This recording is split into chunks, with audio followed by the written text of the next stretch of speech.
The 21st of June, 2023. A day when the earth was saturated with tears of joy. A day when an unexpected remake of Super Mario RPG was announced at Nintendo Direct. During that very same Direct, buried amongst the plethora of other new games and announcements, was the announcement of a new Detective Pikachu game. Together, these two games would form an unusual and unexpected tale of two cities. How, then, do these two titles relate? What exactly do they have to do with each other? Literally nothing. But figuratively, everything. Let's start quickly with the latter. Just as it sounds, Detective Pikachu is a detective game following the titular character, unfortunately still not played by Danny DeVito, as he solves Pokemon-related mysteries. Among detective games, perhaps the most notable is the Ace Attorney series. Their bread and butter is using clues to dig through a witness testimony, finding contradictions and cornering the suspect as their lies unravel, armed with nothing but your wits and the evidence. It's a linear ride, but you'll still need to use your brain to see through people's lies and uncover the unfolding mystery, or else you'll crash and burn and resort to brute forcing your way through. Like any good mystery, when you put the clues together and the wheels turn in your head, it's incredibly satisfying to have that aha moment. Meanwhile, the bread and butter of Detective Pikachu Returns doesn't exist. You just starve. This is because Detective Pikachu is aimed at a young audience and needs to be accessible for them. Because of this, the mystery is always simple, the answers obvious, and the process of unraveling them is dumbed down. With that out of the way, on to Super Mario RPG. I'm mostly talking about the original here, but I'm going to use footage from the remake just because it's so beautiful.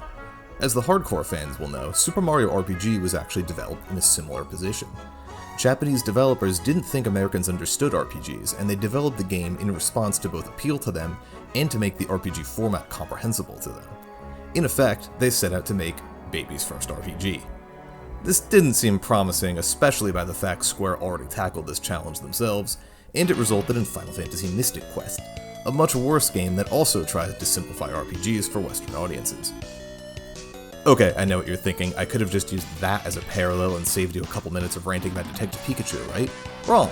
First of all, because no one cares about Mystic Quest except for that one cool song, and second, because like any mystery, the metaphor of the mystery genre has greater significance which will only be revealed to you in the finale. We're here talking about secrets, after all. It's in the title. In any case, Super Mario RPG has fairly simple RPG mechanics. Status effects go away after each battle, including characters being revived, equipment is straightforward, there's not a ton of customization or depth to it, and the difficulty is pretty low. This is emblematic of their desire to make a simple, understandable RPG. But the twist in the game's favor is that the pursuit of that goal led to a number of unique elements that the game is famous for.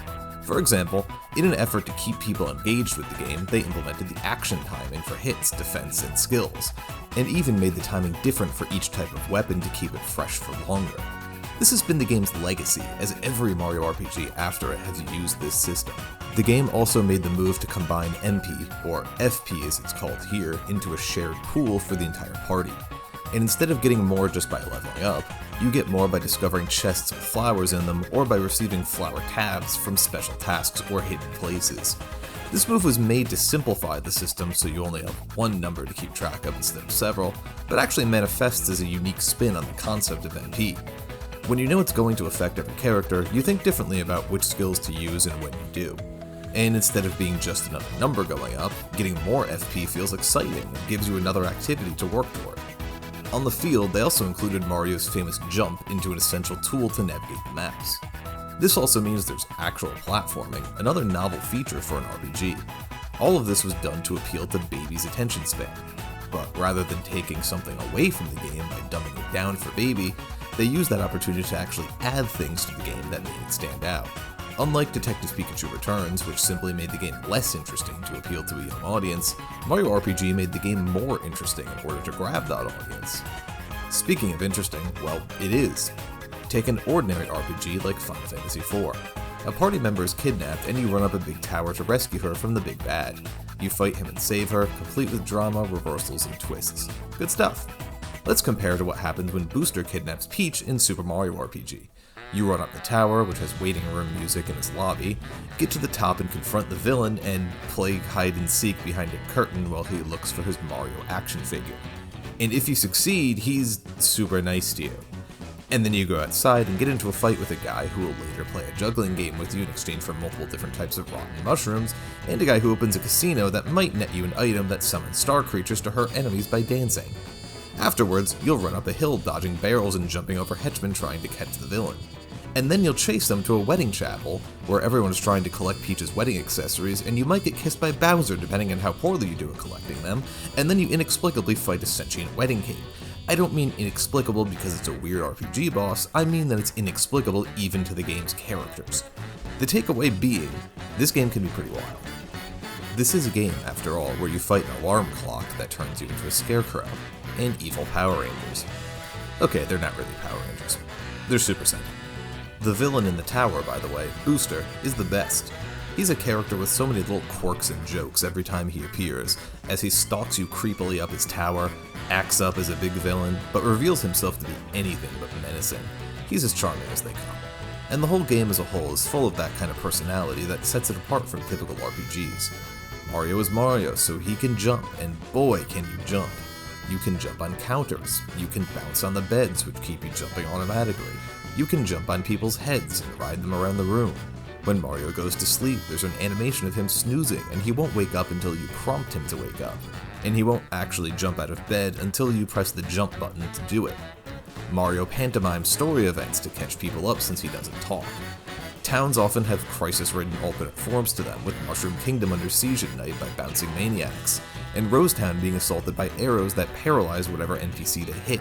Some NPCs go outside and inside, some NPCs jump up and down. In addition to the standard inns like any RPG, there's even a honeymoon suite you can stay at, which includes a shower and a bellhop that you can tip or snub. What a neat little twist on the usual video game inns, and an odd little example of verisimilitude that I've hardly ever seen in a video game even now. When I go to a hotel in reality, I've got a laundry list of options after all, not just one room with a bed in it. I think this may be the only RPG I've taken a shower in, let alone the only Mario game. Mario RPG even gave us perhaps the earliest 8-bit nostalgia trip in gaming. All this, and I haven't even mentioned the absolute plethora of minigames littered throughout, as if Square was rehearsing for Final Fantasy VII. Speaking of, coincidence? I don't know, maybe. On top of those little touches of charm, this is our first foray into Mario's world. Before this, all we had were side-scrolling levels full of Goombas. This is the first time we can actually explore a slice of the Mushroom Kingdom, and the first time we visit Peach's castle. It's even the first time we actually see what random townspeople toads are like. We even get a glimpse into Bowser's psyche for the first time, pretty much ever. In the games before, he was simply a bad guy obstacle, and even in the cartoons, he was nothing but a boisterous villain.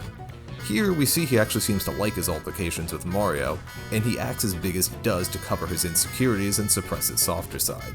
This depiction of Bowser has been carried forward in Mario media somewhat, but never quite the same way as it is here.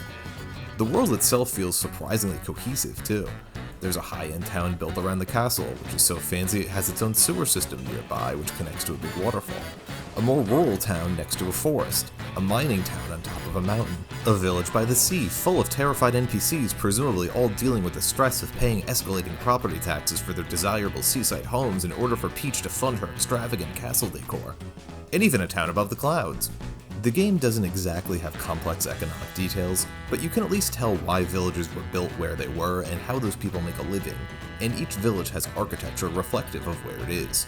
There's even a town full of monsters which is simply built into the side of a mountain. They're monsters, they don't care about design, they basically just live in caves with doors. And all these civilized areas are separated by deserts, plains, and other natural areas which serve as little mini dungeons. This glimpse into Mario's world felt like a big deal, and the game itself made it feel that way too. Right from the beginning, it builds itself up as something special. It opens with a confrontation at Bowser's castle, culminating in a duel while standing on chandeliers with Peach hanging above, only for a giant sword to strike it down and end our adventure to start. By starting at the end of a Mario game, it immediately builds up this adventure as something new and significant beyond the veil, an adventure that Mario will even need to team up with Bowser in order to complete. Even the remake understands this, as the menu screen is initially silence over Bowser's castle shrouded in blackness, only to be replaced by the iconic sword through the castle image that remains throughout the rest of the journey. Speaking of, you can even see it in the distance when chasing Booster, still with the sword's silhouette. But I promised you there would be mystery, didn't I? Well, there certainly is. Super Mario RPG is a game absolutely dripping in secrets. The clues are laid out, and you can take them at face value, but like a mystery, there's more to them than what it seems. Sure, there's the obvious stuff. There's a door sealed with a hint to obtain a shiny rock to open it, leading to a secret boss that's out of this world. Or Mario's world, anyway. There's an invisible pathway that eventually leads to growing a beanstalk that leads to Mario's ultimate weapon. There's a few more like this. Straightforward. And then there's the weird stuff. See this weak enemy? If you lose to him, which is almost impossible unless you're trying, he'll actually be promoted just like he says. And the next time you go to Booster Pass, you'll see another enemy taking his place looking to do the same thing. And you can actually go to Booster Tower and see all of them, except for the poor last guy who was told the positions were all full. The likelihood of stumbling on this by accident, let alone 4 times, is so staggeringly low that it's amazing this exists, especially when it doesn't even net you any items or anything else useful. It's just a weird series of details, but we're just getting started. See this batub ring? Equip it on Peach, find a mysterious egg, use it 10 times, and it'll turn into a sheep. Use your new sheep to turn the enemy into a sheep too. Accumulate 48 enemy sheeps and your sheep will develop into a herd of sheep. Remember this guy? After you beat him, he's in the tower. Win his minigame a dozen times and he'll give you a card to get into the casino. Where's the casino? That's secret too. And once you get to that secret casino that most people will never even find, the other boss is there. Win his game 12 times and you'll get more lousy items. Win his game 100 times, and you get a unique item that deals 100 damage to every enemy.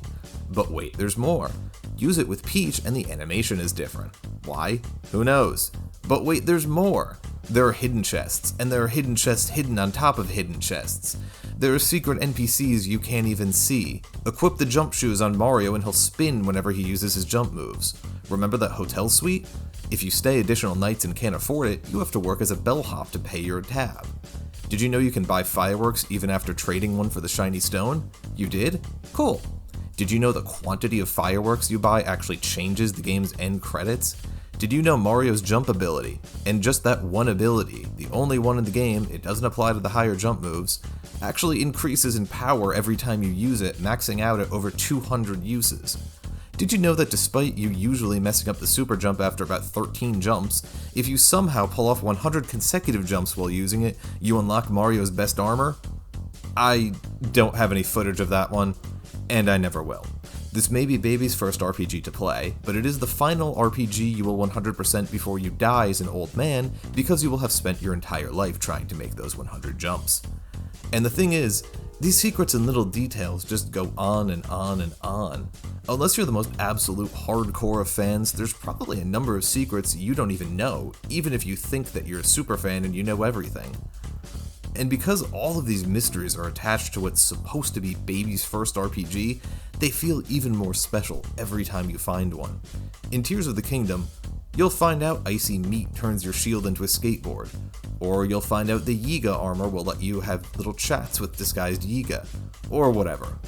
But that's what the whole game is about, and after that happens 100 times, you won't be as wowed. You're expecting it after all. But here, Super Mario RPG being as simple as it is, every little secret you discover feels like it should logically be the last one, and yet you just keep finding more, and more, and more. But eventually, everything ends. So now we come to the ending, and the ending of this game, strangely, always gets me. Geno thanks everyone for recovering the star pieces, and even the villainous Bowser nods his head along with the party and joins in their celebration, as Geno leaves the doll behind and ascends back to the Star Road. Later on, we'll see Bowser repairing his castle as he stops to think for a second, looking toward the window even though nothing is there, before running over to the window and yelling to a minion who has passed by. It most likely wasn't even intended this way, but as a kid, I always thought that in that instant he seems to be contemplating. Maybe somewhere in him he liked being on the same team as Mario, his journey with them was important somehow, and that he's just a little bit different now that it's all over. But he also knows that things are going to continue as they were, as if it never happened. A fitting analogy for the game and the Mario series after it, perhaps. But life goes on, and the ending shows us life continuing for all of its characters. Krako ends up in the races on Yoshi Island colluding with Boshi, Booster marries Valentina as he tried to marry Peach before, but this time runs from the altar as Valentina chases him, setting up a guarantee of more silly, unseen adventures for those characters in the future. Even Johnny, despite being a pretty minor character, is given this gorgeous shot in the epilogue that's so atmospheric it's impossible not to feel a little contemplative yourself as you stare into that red sky across the sea as the wind blows. The best kind of ending is one that makes you feel that what precedes it was somehow significant, more than you'd realized at the time. That's the kind of feeling I always got when I finally got to the end credits of this game, and it's a feeling that's carried on even decades later. You might find that I've strayed a little bit from the title of this video. I promised you a secret of the game's enduring love, but I really depicted several. When it comes down to it, the video's title is kind of a misnomer.